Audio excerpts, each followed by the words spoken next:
Good morning dear student of 12th class. विद्यार्थियों, हम पढ़ रहे थे चैप्टर नंबर 40 मानव के प्रमुख एवं सामान्य रोग। इसमें हम अगले रोग के बारे में अध्ययन करेंगे जिसका नाम है डिप्थीरिया, जिसे रोहिणी के नाम से भी या जो है के नाम से भी जाना जाता है। यह रोग अगर हम बात करें तो 5 वर्ष तक के बच्चों में होता है। ज़्यादातर छोटे बच्चों में ये रोग को देखा जाता है। यह रोग जो है ड्रॉपलेट संक्रमण के द्वारा होता है। यह रोग कोरिनोबैक्टीरियम डिप्थीरी नामक जो है अगर हम देखें बैक्टीरिया के संक्रमण से होता है। डिप्थीरिया रोग के बारे में बात करें तो ये रोग जो है 5 वर्ष तक के बच्चों में होता है। ड्रॉपलेट संक्रमण के कारण होने वाला रोग है। कोरियोबैक्टीरियम डिप्थीरी नामक रोग कारक के कारण ये रोग होता है, संक्रमण होता है। इस रोग में गले के रुक जाने से श्वसन नली अवरुद्ध हो जाती है। देखो क्या होती है, गला जो है चौक हो जाता है, पूरी तरह बंद हो जाता है, जिससे श्वसन नली जो है वो अवरुद्ध हो जाती है, सांस लेने में दिक्कत आती है। इस रोग का क्या है इलाज कि टीके के द्वारा ही इससे पूर्ण बचाव संभव है। ठीक है, इसके परीक्षण के लिए पता करने के लिए जो है शिक टेस्ट किया जाता है। ठीक है, इस रोग में नाक, गला और टॉन्सिल प्रभावित होते हैं। ये रोग घातक होता है। ठीक है, बच्चों में अगर ज़्यादा ये रोग की अधिकता हो जाती है तो ये उनकी ज़िंदगी के लिए खतरा भी साबित हो सकता है। अब बचाव क्या इस रोग से कि डिप्थीरिया से ग्रसित व्यक्ति को पृथक रख देना चाहिए। ठीक है, उसके सभी कपड़े, ठीक है, जिन बर्तनों को यूज़ करा सब अलग होने चाहिए। ठीक है, सभी बच्चों को इस रोग पर प्रतिरोधी टीका लगवाना चाहिए। बच्चों में बचपन में ही अगर हम देखें डीपीटी का टीका जो लगता है, डिप्थीरिया, पार्टोसिस और टेटनस, उसमें जो टीका डीपीटी का जो टीका है वो लगवा लेना चाहिए। बच्चों को पाश्चराइज्ड दूध ही दिया जाना चाहिए और दूध भी इनको पाश्चराइज्ड मिल्क दिया जाना चाहिए, दूध दिया जाना चाहिए। और टीका जो इसका डीपीटी की वैक्सीन है जो कि बच्चों को बचपन में लग जाती है। अगले रोग की बात करें तो टेटनस है धनुस्तंभ, जैसे हिंदी में कहते हैं, इसे लॉक जो रोग भी कहते हैं। ठीक है, क्योंकि इसमें जबड़े जो होते हैं पूरी तरह से लॉक हो जाते हैं, बंद हो जाते हैं। यह रोग क्लोस्ट्रीडियम टेटानी नामक बैक्टीरिया के द्वारा होता है। इसका संक्रमण रक्त के संपर्क द्वारा होता है। यह बैक्टीरिया जंग, धूल, गोबर आदि में पाया जाता है। इस रोग में शरीर की कंकाली पेशियाँ संकुचित होती हैं। जो शरीर की कंकाल की पेशियाँ हैं वो क्या हो जाती है, संकुचित हो जाती हैं। और एटीएस एंटी टेटनस सीरम के टीके के द्वारा इसका बचाव संभव है। ठीक है, आगे बात करें इस रोग से बचाव, बच्चों में टेटनस रोग के प्रतिरोधी टीके लगाने चाहिए। बच्चों में बचपन से ही जो टेटनस के टीके लगते हैं वो टीके लगाने चाहिए। जैसे डीपीटी का टीका है वो भी इसमें कारगर है, क्योंकि डीपीटी का टीका 3 बीमारियों के लिए कारगर होता है, डिप्थीरिया, पार्टोसिस और टेटनस।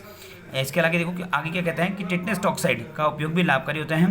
ठीक है, टेटनस एंटीटॉक्सिन रोग के लिए एक प्रभावशाली औषधि है। ठीक है, तो इसके द्वारा हम टीके जो है टेटनस से बच सकते हैं। बात करते हैं अगले रोग निमोनिया की। ठीक है, जो कि सबसे ज़्यादातर बच्चों में पाया जाता है। निमोनिया एक जीवाणु जनित रोग है जो डिप्लोकोकस निमोनिया नामक बैक्टीरिया द्वारा उत्पन्न होता है। लक्षण क्या देखिए इसके, निमोनिया रोग में व्यक्ति को अधिक ठंड लगती है। तो ठंड लगती है, ठंड के साथ कपकपी, तेज बुखार आता है, यकृत, लीवर, उसका पित्ताशय, इससे सेप्टिसीमिया तथा जलन से होने लगती है। ठीक है, रोगी के छाती में दर्द होने लगता है। इससे देखिए छाती में तेज़ धड़कने लगती है। ठीक है, अगर हम देखें जो हार्ट बीट बढ़ जाती है। ठीक है, रक्त में श्वेताणु की कमी हो जाती है, जिससे इम्यूनिटी की क्या होती है, कमी हो जाती है। नॉर्मल सी बात है, अगर WBC की अगर कमी होगी तो इम्यूनिटी पावर भी कम हो जाएगी, सांस लेने में कठिनाई आती है। इस रोग से बचाव क्या है कि व्यक्तिगत स्वच्छता पर ध्यान देना चाहिए। भीड़ भाड़ वाले जो है मकानों से दूर रहकर ही इस प्रकार के रोगाणु से बचा जा सकता है। इसके अलावा रोगी को पृथक रखकर, ठीक है, और उसके द्वारा उपयोग में लाई गई वस्तुओं से भी दूर रहें, उनको प्रयोग में नहीं लें। रोगी के द्वारा त्यागे गए जो मल या बलगम है उसको मिट्टी में अच्छी तरह दबा देना चाहिए। ठीक है, और अगला अगर हम बात करें तो इस रोग से बचाव हो सकता है। अगले रोग बात करते हैं अतिसारी डायरिया की, जो कि छोटे बच्चों में ज़्यादातर सामान्यतः देखा जाने वाला रोग है।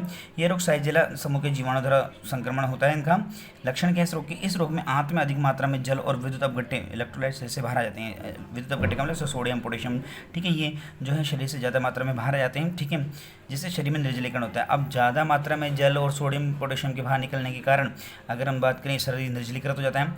इस रोग में रोगी को उल्टियाँ होने लग जाती हैं। ठीक है, और दस्त के साथ साथ श्लेष्मा जो है, ब्लड भी आने लगता है, म्यूकस। ठीक है, रोगी को बुखार और कमजोरी हो जाती है। बचाव क्या है, रोग से बचाव के लिए पानी को उबाल कर, छान कर पीने के काम में लेना चाहिए। रोगी द्वारा त्यागे गए मल और उल्टी को मिट्टी में दबा देना चाहिए। ठीक है, खुला रखा भोजन और सड़े गले फल आदि का सेवन नहीं करना चाहिए। तो इस प्रकार से हम डायरिया रोग से बच सकते हैं। बात करते हैं अगले रोग मस्तिष्कावरण शोथ मेनिंजाइटिस की। सामान्यतः एक रोग निसेरिया मेनिंजाइटिस नामक बैक्टीरिया के संक्रमण से ये रोग होता है, निसेरिया मेनिंजाइटिस। ठीक है, इसकी संक्रमण से मेनिंजिस मतलब अगर हम देखें मस्तिष्क में जो है एक सूजन सी आ जाती है। लक्षण क्या है इस रोग के कारण, अचानक तेज बुखार, देखो एकदम से तेज बुखार आता है, सिर में दर्द, बेचैनी, उल्टी, घबराहट होने लगती है, जलन होने लगती है।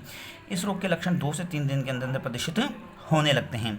रोगी की खांसने छींकने के समय मुख से निकलकर उड़ने वाले द्रव्य की जो बूंदें हैं, जिन्हें ड्रॉपलेट्स भी कहते हैं, इनसे ही प्रसारण इसका संभव है। बचाव क्या देखो उसका, कि इस रोग से बचाव के लिए रोगी के द्वारा उपयोग में लाए गए वस्त्र को पानी में अच्छी तरह उबाल कर होना चाहिए। उसके कपड़े, उसके बर्तनों को अच्छी तरह उबालना चाहिए, उबाल कर ही कम में लेना चाहिए, गर्म पानी में, ठीक है। रोगी की कफ, उल्टी और मल को मिट्टी में अच्छी तरह दबा देना चाहिए। बात करते हैं अगले रोग सुजागे गोनोरिया की। यह जननांग संबंधित रोग है जो जीवाणु निसरे गोनोरिया के द्वारा होता है। संक्रमण क्या इसका है, जीवाणु का संक्रमण रोगी व्यक्ति के साथ संभोग करने से तथा कभी कभी रोगी व्यक्ति के उपयोग में लाने वाली वस्तुओं के संपर्क से या जो है स्पर्श में आने से होता है।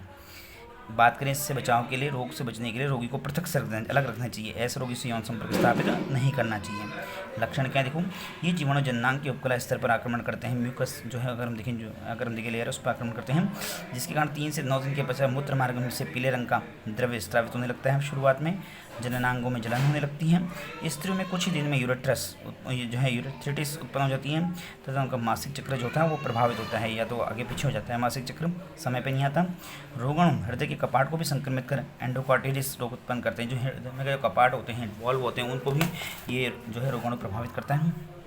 बात करते हैं इसके आगे अगला रोग जिसको हम बोलते हैं, अगर हम बात करें कोलेरा हैजा या विसूचिका हिंदी में कहा जाता है। ये एक महामारी है, ठीक है, एपिडेमिक बीमारी है जो विब्रियो कोलेरी नामक बैक्टीरिया के द्वारा उत्पन्न होती है। इस बैक्टीरिया की खोज रॉबर्ट कॉच नामक वैज्ञानिक ने की थी। इसका संक्रमण दूषित भोजन व जल के द्वारा होता है। लक्षण क्या है कि इस रोग के हो जाने पर रोगी को उल्टी और दस्त प्रारंभ हो जाते हैं।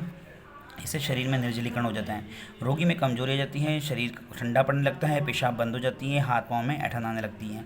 बचाव क्या है इस रोग के, रोग से बचने के लिए हैजे का टीका लगवा लेना चाहिए। बासी सड़े भोज्य पदार्थों से दूर रहना चाहिए, उनका उपयोग नहीं करना चाहिए। घर और आसपास का वातावरण साफ रखना चाहिए।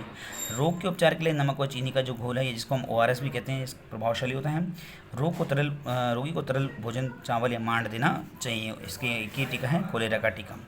बात करते हैं मोतीझरा की। यह रोग जो है टाइफाइड जिसको हम कहते हैं, ये साल्मोनेला टाइफाइड की द्वारा होता है। इसका संक्रमण दूषित भोजन और जल द्वारा होता है। आपसी संपर्क के प्रसार से भी ये रोग होता है। लक्षण क्या है इस रोगी के सिर में दर्द, सुस्त भी नहीं रहती है, रोगी के पेट में दर्द रहता है, 103 से 105 डिग्री का आसपास बुखार रहता है, शरीर पर छोटी छोटी फुंसियाँ समान दाने निकलने लगते हैं, पतली दस्त लगती है, पेशाब कम आता है। विडाल टेस्ट, इसके लिए परीक्षण के लिए विडाल टेस्ट किया जाता है। इस रोग से बचाव के लिए मलमूत्र को दबा देना चाहिए, नियंत्रित भोजन करना चाहिए, खाने में फलों का रस, अंडा, दूध, चावल का मांड लेना चाहिए और रोगी को पृथक रखना चाहिए। उदाहरण है TB वैक्सीन का यूज़ करना चाहिए। बात करें कोकर खांसी या काली खांसी, जिसे वूपिंग कफ भी कहते हैं। मनुष्य में रोग जीवाणु बोर्डिटोला पर्टोसिस द्वारा उत्पन्न होता है। संक्रमण वायु है द्वारा है। इसका टीका DPT का, वही डिप्थीरिया, पर्टोसिस और टेटनस। पर्टोसिस का मतलब काली खांसी, इसी के टीके के रूप में यूज में ली जाती है। लक्षण क्या देखो, इस रोग के संक्रमण से व्यक्ति को तेज जुकाम होता है, सूखी खांसी आती है, खांसी के साथ बलगम नहीं आता, ध्यान रखना, ठीक है, ये इसकी विशेषता है। रोगी को हल्का बुखार रहता है। खांसी की तीव्रता इतनी अधिक होती है कि खांसते समय सांस फूल जाती है और हुप सी, मतलब अगर हम देखें आवाज़ सी आने लगती है खांसते समय। तो ये आज हमने पढ़े जो है जीवाणु जनित रोग। आज के लिए इतना ही। नेक्स्ट वीडियो में हम पढ़ेंगे वायरस जनित रोगों के बारे में। Thank you.